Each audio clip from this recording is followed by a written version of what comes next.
Good afternoon, students. Today is Saturday, 6 February 2021.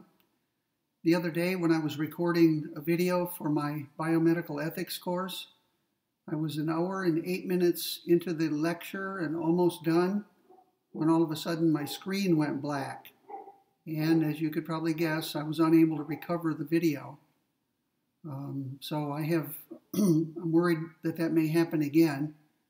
And I have purchased an app called Record It, and I'm using it right now. So let's keep our fingers crossed that this stays on and continues working throughout the semester. At any rate, let's get started. Today's lecture won't be very long. We're just wrapping up Chapter 2, and I reserved today for the final section, which is quite short. Let me remind you that our exam is on the 18th of February. That's the first of 3 exams, so you should take it seriously. On the 11th of February, I will post sample questions on Canvas for you to examine.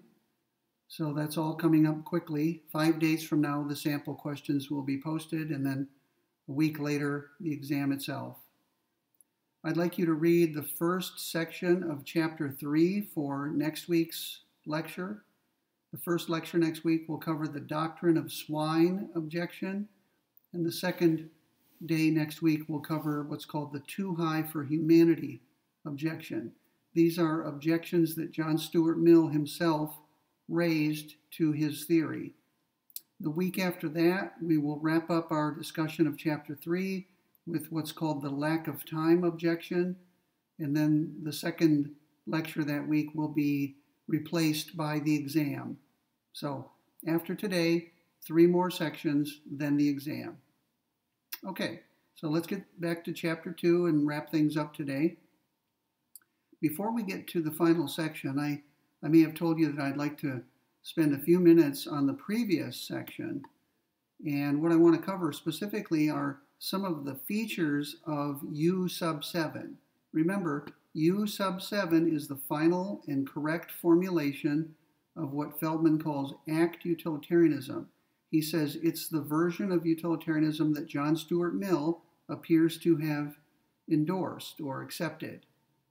And I'd just like to point out some features of that theory.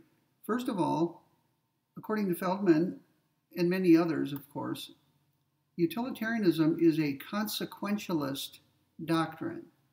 Consequentialist. It's a big, long word. It has to do with consequences. The idea is that every act has consequences. The consequences of an act are what happens as a result of the act. So if I were to throw an object at somebody, you could say my act is the act of throwing the object. The consequences of my act may turn out to be somebody getting hurt. Or if I miss, the consequences may be a mark on the wall or something to that effect. So it's a pretty common distinction between the act itself and the consequences of the act. Now keep in mind that some of the consequences of the act occur pretty close to the act in time. Other consequences occur further down the road. A week later, the consequences may occur, or a month, or a year, or many years. So we can distinguish between the proximate consequences of the act and the remote consequences of the act. But all of them count according to utilitarianism. So let's put it this way. All utilitarian theories are consequentialist in nature. There may be consequentialist theories that are not utilitarian. In fact, there are. When we get to the chapter in this book entitled Egoism, we'll see that egoism is a consequentialist theory, but it's not the same as utilitarianism. So there can be many different types or tokens of consequentialism. Now, what is consequentialism? That's the next question. Consequentialism is the view that what makes an act right or wrong has nothing to do with anything other than the consequences. Let me put that a different way. In terms of the rightness or wrongness of an act, only its consequences matter. Nothing else matters. That's consequentialism. Now, you may be wondering, what else might possibly matter? Well, the motive of the act might matter. When we act, we typically have a motive, which is what motivates us to perform the act. Some motives are good and some motives are bad. If my motive is to do good, we might say that my motive is praiseworthy, right? Because I'm trying to make the world a better place. But what if I have a bad motive? What if I'm trying to harm somebody? What if I'm trying to make somebody worse off? Then that should be blamed rather than praised. So actions have motives. The motive comes before the act. The consequences come after the act. So in terms of a timeline, you have motive, act, consequences. According to consequentialism, the rightness or wrongness of the act depends solely on the consequences. It has nothing to do with the motive. And we'll talk more about this later when we get to the too high for humanity objection in chapter 3. Another thing that some people say matters in terms of the rightness or wrongness is the type of act it is. Suppose I tell a lie on a particular occasion. A utilitarian says that whether that lie that I told is right or wrong depends solely on the actual consequences of that lie. If that lie produces the best overall consequences, then it's the right thing to do. If my lie doesn't produce the best overall consequences, then it's wrong to do. Some people think that lying is wrong, that lying as a generic act is wrong, and that therefore all concrete acts of lying are wrong. So some people hold the view that the type of act it is what makes it right or wrong. Utilitarians disagree with that. Utilitarians who are consequentialists say that the type of act it is has nothing to do with the rightness or wrongness. Because as I just said, if I were to lie to somebody on a particular occasion, the mere fact that it's a lie doesn't make it right or wrong. What makes it right or wrong is the consequences of that particular lie. Okay, so consequentialism, just to repeat, is the view that in terms of the rightness or wrongness of an act, only its consequences matter, not the motive, not the type of act it is, and not anything else, just the consequences. So notice that utilitarianism is a forward-looking theory. It evaluates acts as right or wrong in terms of what will happen if the act is performed, right? What will happen in the future. Utilitarians don't look backward in time to ask what the motive was or whether the person in question deserves to be made happy or unhappy. Utilitarianism is a purely forward-looking theory. And that makes sense because utilitarians are trying to make the world the best place it can possibly be. And what's done is done, right? If things that are in the past can't be changed. So utilitarianism says wherever you are at the moment, your goal is to make the world the best it can be. Ignore what has already happened. You are here now. You can't change the past, but you can affect the future. So going forward, make the world as happy a place as you can. Okay, the second feature of U sub 7, or what we're calling act utilitarianism, is that it's egalitarian. Egalitarian. The word egalitarian is related to equality, as you may have guessed. And there is something about utilitarianism that requires equality, and it's something we've talked about already. According to Bentham, everybody to count for one, nobody for more than one. So Bentham insisted that when we calculate the consequences of our acts, we take into account everyone who's affected by them, including animals, and we count everyone equally. Nobody gets counted for more than anyone else just because they're wealthy or powerful or popular or anything like that. And nobody counts for less than anyone else just because he or she is powerless, weak, unpopular, poor, or anything else. So many people are attracted to utilitarianism because of this feature. It treats everybody equally, every being equally. Another name for this besides egalitarianism is impartialism. Utilitarianism requires that we not be partial toward ourselves, our loved ones, our friends, our neighbors, our community, our co-workers, or any of that. Utilitarianism requires strict impartiality. You have to treat everyone equally, everyone who's affected by your act. Okay, the third feature of utilitarianism is that it's monistic. Monistic, M-O-N-I-S-T-I-C. It's related to the word monism. Now, you can remember what this means because M-O-N means one. Monogamy means you're married to one person at a time, as opposed to polygamy, where you're married to multiple people. Monarchy is rule by one person, as opposed to oligopoly, which is rule by more than one person. Oligarchy. In economics, a monopoly is where one business firm controls a whole industry. M-O-N, monopoly. And it's contrasted with oligopoly, where a small group of business firms control the market or control an industry. So you can remember what monism is because of the M-O-N. It means, so what is monism? Monism is the view that there's only one thing that is intrinsically valuable. And I need to explain what that means. To say that something is intrinsically valuable is to say that it's valuable for its own sake, not for the sake of something else that it leads to.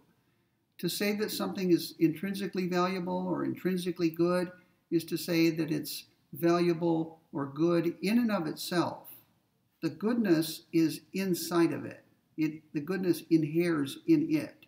It's not dependent on anything outside of it or anything that it can serve as a means to.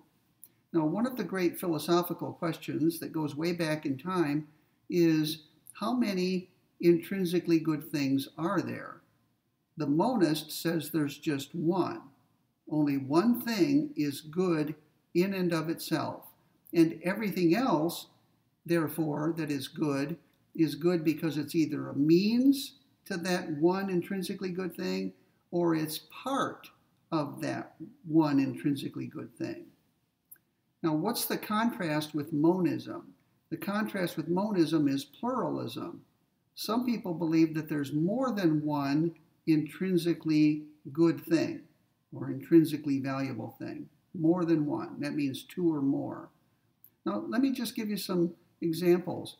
A great philosopher named W.D. Ross, and we'll be discussing his theory later in this course. It'll be the final theory we discuss. Ross believed that there are four intrinsically good things. Four different things that are good in and of themselves. The first, he said, is virtue. And we don't need to go into the details right now of what these are. I'll just list them. Virtue is intrinsically good, according to Ross. Pleasure, the allocation of pleasure to the virtuous. So let me clarify that. Virtue is good in and of itself. Pleasure is good in and of itself. The third thing that's good in and of itself is the connection between those two things. In a world where the most virtuous experience the greatest pleasure and the least virtuous experience the least pleasure, that itself is a good feature of that world. It's good that people get what they deserve. The virtuous should be happy, and the vicious should be sad. And you can imagine a world where everyone gets exactly what he or she deserves. That would be an intrinsically good world, according to Ross. It's not our world, though, is it? Some people who are bad are happy in our world. and some people who are good are unhappy. So our world is far from perfect in that regard. Right? The proportion between virtue and happiness is not does not exist in our world. That doesn't mean we can't move toward that, or that that can't be our goal. Perhaps that should be our goal, to see that everyone gets what he or she deserves. The fourth good, according to W.D. Ross, is knowledge. Knowledge is having true and justified beliefs. It's the sort of thing that universities are created for. Universities have as their mission the pursuit or acquisition of knowledge. Okay, that's what science is. In fact, the word science, which is a Latin word, means knowledge. So those are the four intrinsic goods of W.D. Ross. He's a pluralist about the good. One more example. John Finnis, who is a contemporary philosopher and law professor, John Finnis has argued that there are 7 intrinsic goods. Not just one, which would make him a monist, not 4, like Ross said, which makes him a pluralist, but 7. So Finnis is also a pluralist. He just disagrees with Ross about how many intrinsic goods there are. And I'm just going to list them for you. I'm not going to spend time discussing each one. According to Finnis, the 7 intrinsic goods, which he calls basic forms of good, are life itself, knowledge, play. Interesting, isn't it? Play. Human beings are playful animals. We play games. We organize activities. Some of them are competitive and some are not. But we're playful, and that's part of our nature. And that's a good thing, right? Play is an intrinsic good. A world with play in it is a better world than a world without play in it, other things being equal. Okay, life itself, knowledge, play, aesthetic experience, which is, think of that as artistic experience. Sociability or friendship is intrinsically good, according to Finnis. Practical reasonableness, which is the use of the mind to solve practical problems and decide how to live our lives. That's a good thing. And religion. Finnis believes that religion is intrinsically good. And he defines religion as contact with the transcendent world, a world beyond the natural world. So religion is, according to Finnis, a basic human good. So, back to the point. Utilitarianism is monistic. It's not pluralistic. According to utilitarians, at least Mill and Bentham, at least the classical utilitarians, there's only one thing that's intrinsically good. Now, you're probably dying to find out what that is, aren't you? And that takes us to the fourth feature. The fourth feature is hedonism. Have you ever heard that word, a hedonist? Maybe you've been accused of hedonism or accused somebody of it. And I say accused because many people frown on it. A hedonist is someone who pursues pleasure, typically his or her own pleasure. Right? So a hedonist is someone who spends a great deal of time, an inordinate amount of time, pursuing the pleasures of the flesh, food, drink, sex, and so forth. Okay, those are called hedonists. But I want to use the word hedonism in a neutral way so that it's not a negative term. Hedonism, it has to do with pleasure, the pursuit of pleasure. And according to utilitarians, the one intrinsically good thing is pleasure and the absence of pain. That counts as one thing. Okay? Pleasure is the one thing in the world that is good in and of itself. Now remember, Bentham and Mill both equated happiness with pleasure. Remember what Mill said? He said, by happiness, I intend pleasure and the absence of pain. By unhappiness, I intend pain and the privation of pleasure.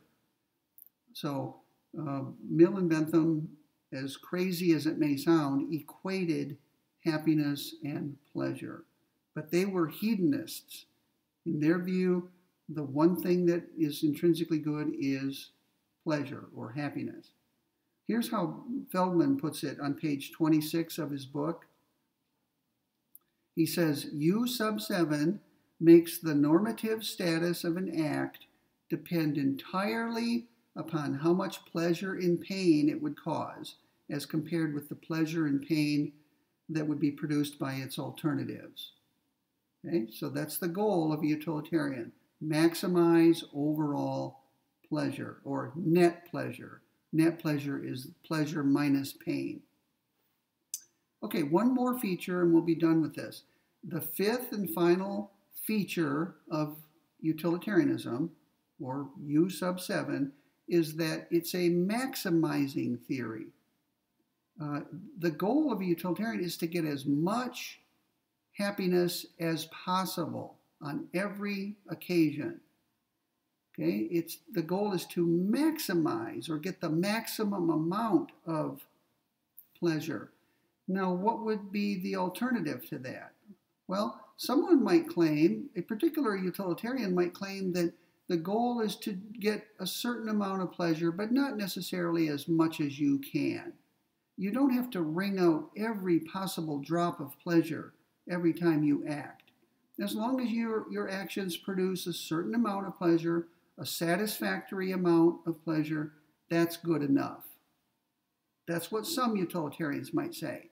But Bentham and Mill appear to have held a different view. They believe that the right act requires maximizing overall pleasure or happiness.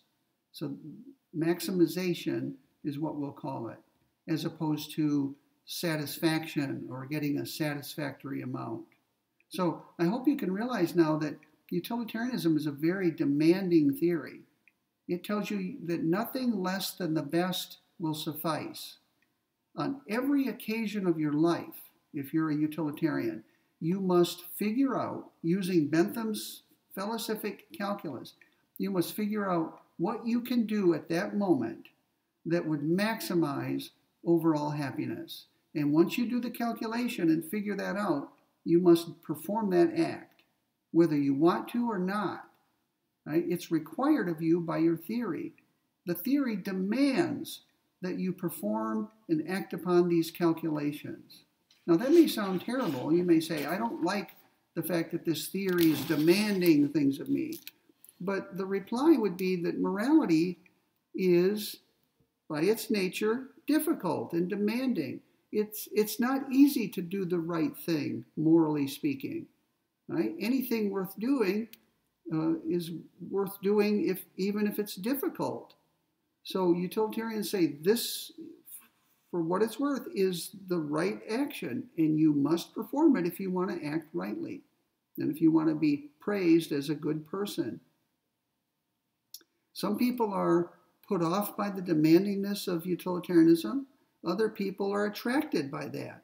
Some people say, I want a theory that makes great demands on me, and I'll do my best to live up to those demands. I may fall short from time to time, but that just shows that I'm human. It shows that I'm fallible. It shows that I'm weak. I have weak will, but I'll redouble my efforts and do my best tomorrow to maximize overall happiness. I may have failed today, but I know what my goal is, and I'll work even harder tomorrow to do the right thing. Okay, with that in mind, let's move on to the final section of this chapter, chapter 2. The title of this section is Defective Formulations of Act Utilitarianism. Now, we've already arrived at the correct formulation, which is U sub 7. So Feldman, having gotten that far, then introduces two additional defective formulations, just to show you that they're incorrect. The number 8, U sub 8, goes like this, and I'm reading from page 27. It says, an act is right if and only if it produces the greatest happiness of the greatest number. The greatest happiness of the greatest number. And if you look back in history, you can see that Francis Hutcheson, who's considered one of the early kind of primitive utilitarians, Francis Hutcheson in the 1600s wrote the following: "That action is best which procures the greatest happiness for the greatest numbers." So if you're wondering where this statement came from, U sub 8, you can go back and find something very similar in Francis Hutcheson's writings. By the way, I posted on Canvas yesterday my lecture notes for today. And the reason I did that is because I have two pretty elaborate charts in my notes, and it would have been quite difficult doing a video lecture to discuss them with you. If I were in a classroom, of course, I could write them on the board, which is what I typically do. But since that's impossible in this format, I simply made a PDF of this section of my lecture notes and I posted it. So if you haven't seen that yet, you may want to pause this recording right now, go get it, put it in front of you, and then you can follow along as I discuss these charts with you. Okay? So I assume you've come back and all of you have this handout in front of you, because I'm going to go over it now. The problem with U sub 8, and the reason it's called a defective formulation, is that it requires us to maximize two different variables. And while it may in some cases be possible to maximize both of them, there may also be cases where you cannot maximize both. And if that were to happen, then U sub 8 would imply that no act is right. And we've seen earlier that we cannot accept that. There always, always, always has to be a right act to perform. Right? Even if all of the actions available to me right now produce a negative amount of utility, even if all of the acts available to me right now make the world a worse place, my goal as a utilitarian is to make it the least bad place I can. So there always has to be a right act. Even in the case of the twins, remember where we had one piece of unbreakable candy and two twins? Even in that case, there was a right act. The right act is either give the candy to the first twin or give it to the second twin. The act was disjunctive. It was this twin or this twin. And I can choose whichever one I want. Maybe I should flip a coin or do something like that. So there always has to be a right act, according to utilitarianism. And if there were a case where I couldn't maximize both of these variables, then there would be no right act, because U sub 8 requires that two variables be maximized. So look at my example on the handout. You'll see on the left, in the leftmost column, I have the word act, and underneath it I have three different acts, which I call A sub 1, A sub 2, and A sub 3. Now there may be more acts than that available, but let's just use a simple example. Suppose there are just these three acts available to me right now. Now imagine that there are different people who are affected by these acts. I'm going to call them P sub 1, that means person sub 1, although maybe I should use I instead of P, because P suggests that it's human beings. And you know very well by now that it could be an animal. So maybe I should change this to I sub 1 for individual sub 1, individual sub 2, and so on. So here's the situation. If I were to perform act A sub 1, it would affect 10 individuals, P sub 1 to P sub 10. And it would affect them in the following way. Each of them would be made 10 units happier on balance. Okay, so you'll notice I wrote plus 10, plus 10, plus 10. I did that 10 times. And the final column is the summary, or the sum of those values. So what is plus 10 times? It's plus 100. So what the first row of that chart shows you is that if I were to perform act A sub 1, I would produce 10 happy people, and I would produce a total amount of happiness of 100 units, 100 hedons. Okay, what if I performed act A sub 2? If I performed Act A sub 2, I would produce 100 units of happiness, but it would be distributed in a very different way. Not 10 people made 10 units happier each, but 100 people made 1 unit happier each. So 100 people each is made 1 unit happier. That adds up to 100 units. Now, obviously, I didn't have 100 columns, so I just put a dot, dot, dot in the 10th column. I hope you can understand what I did there. There are 100 people, right? And I just represented the first 9 of them with some dots. Okay, the third act, A sub 3, produces 101 units of happiness, net happiness. But all of it goes to the same individual, P sub 1. So you'll notice I wrote under P sub 1, I put plus 101, and then all the other individuals have 0. But it adds up to 101. Okay, let's first ask, what is the right thing to do according to U sub 7? According to U sub 7, if all of the assumptions that we have just made are true, right? These are the only 3 acts available. The acts affect these individuals in the following way.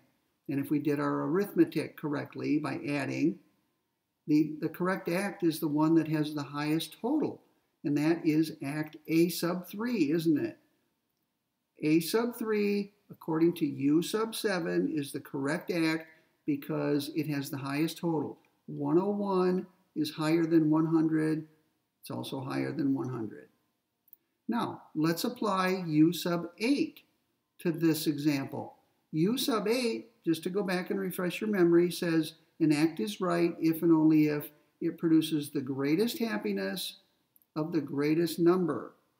Which of these acts produces the greatest happiness? It's A sub 3.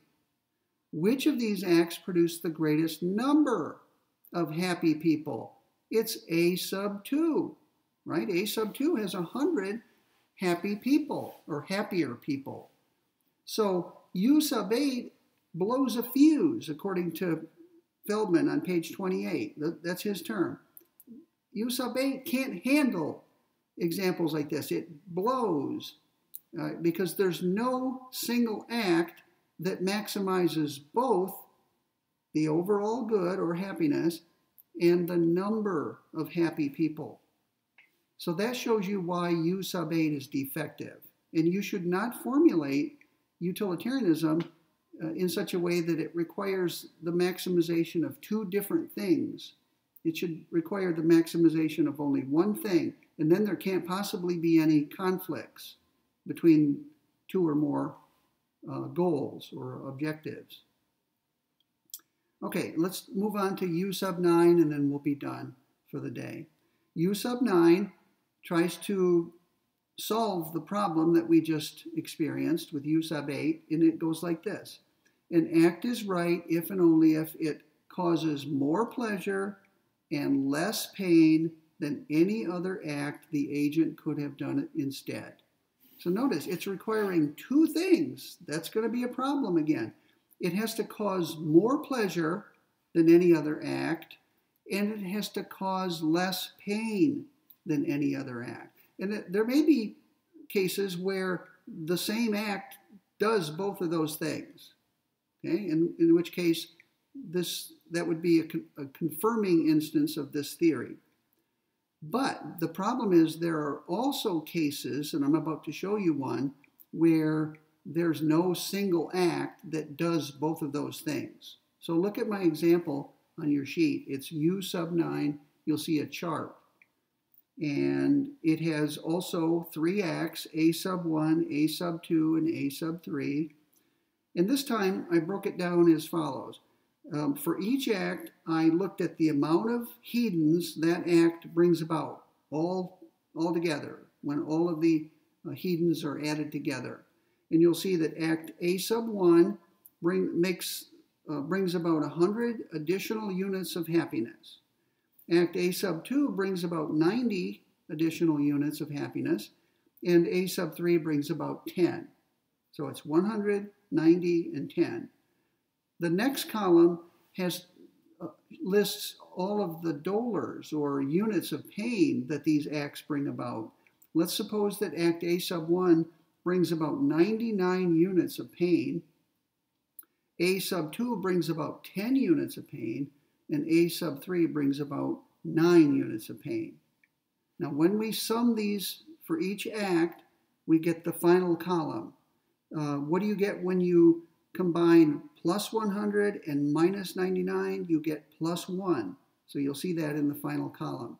What do you get when you combine plus 90 and minus 10? You get plus 80. What do you get when you combine plus 10 and minus 9? You get plus 1. So let's begin with U sub 7. Which of these three acts is right according to U sub 7, the one that requires that you maximize overall utility or overall happiness? The right act is obviously A sub 2. In fact, it's far ahead of the other ones, isn't it? Plus 80 is way, way, way ahead of plus 1, which is both A sub 1 and A sub 3. So U sub 7 gives an unequivocal verdict here. A sub 2 is the right act. That's the one you, as a good utilitarian, ought to perform, must perform. Now, let's go back and look at U sub 9 and see what happens, because it blows a fuse just like U sub 8 did in the previous example. U sub 9 says that you have to do two things. You have to cause more pleasure. Well, let's pause right there. Which of these three acts causes the most pleasure? It's A sub 1. It causes 100 units, which is higher than 90 or 10. But U sub 9 goes on to say that we must cause less pain, the least pain, and that would be act A sub 3, right? Because minus 9 is less pain than minus 10 or minus 99. So U sub 9 doesn't give us an answer to our question, which act is right. It requires that we do two things, and in this case, those two things come apart. A sub 1 produces the most happiness, but A sub 3 produces the least pain. So U sub 9 implies in this case that there's no right act. And again, we cannot tolerate that. There always has to be a right act. So U sub 7 succeeds in ways that U sub 8 and U sub 9 fail. And that's why Feldman put them in this final section. He wants to be sure that you don't misstate utilitarianism. Make sure you state it as U sub 7, never as U sub 8 or U sub 9. Always make sure that if you're maximizing something, there's only one thing that you're maximizing. Okay, that's about it. That was a short section.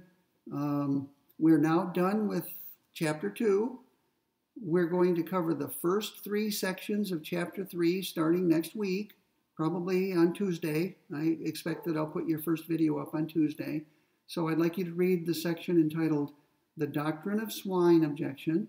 Read it carefully and slowly. Try to get as much out of it as you can on your own. And then when you watch my video, maybe it'll tie together some things that were confusing to you or unclear to you. By the way, I may not have mentioned this before, although I meant to. I guess it's not too late. John Stuart Mill's little book, Utilitarianism, is well worth your time. It's available for free all over the internet. In fact, if you want to read the original version, which was published in book form in 1863, back in the middle of our American Civil War, just to help you see how long ago it was, you can go to Google Books on your computer and snoop around a little bit, type in John Stuart Mill, Utilitarianism, and you can find the original 1863 edition. I love reading these original editions. Mill, by the time Mill died, his little book was in its 4th edition. So you may want to find that one and read the 4th edition, because he did make changes from edition to edition. But I kind of like reading the 1st edition, and the reason I do is because I want to put myself in the frame of mind of one of Mill's contemporaries. I want to imagine that just after Mill's book got published, the very first edition, I'm somebody who picked it up at the bookstore or the bookseller, and I took it home and read it. And I have this feeling that I'm reading something new and fresh, something that had never been said before. So I like reading first editions of the books, and that's why I like Google Books so much. It's a wonderful resource. You can go find the first edition of works by Immanuel Kant, David Hume, John Stuart Mill, Jeremy Bentham, and so on. And it's all, well, much of it is free on Google Books. So that's one of the nice things Google does as a company. They're scanning the great works of philosophy and other disciplines and making them available to the whole world. Okay, so read the first section of chapter 3 for the first lecture next week. If you want to read sections 2 and 3, feel free to do so. And keep checking Canvas, or maybe today on my bike ride, I'm going riding as soon as I get done with this, maybe I'll think of a handout to post for you and come home and post it. So always check Canvas on a regular basis, and you may find a new handout that I prepared for you. Okay, have a great day. I don't know whether any of you are football fans. I like college football, not so much pro football, but the Super Bowl is tomorrow. I'll probably tune in and watch some or all of it. So have a great weekend and enjoy the game if you watch it. And I'll see you on the video screen probably on Tuesday. Let's hope this new video recording software works. I'm going to click off and try to save it.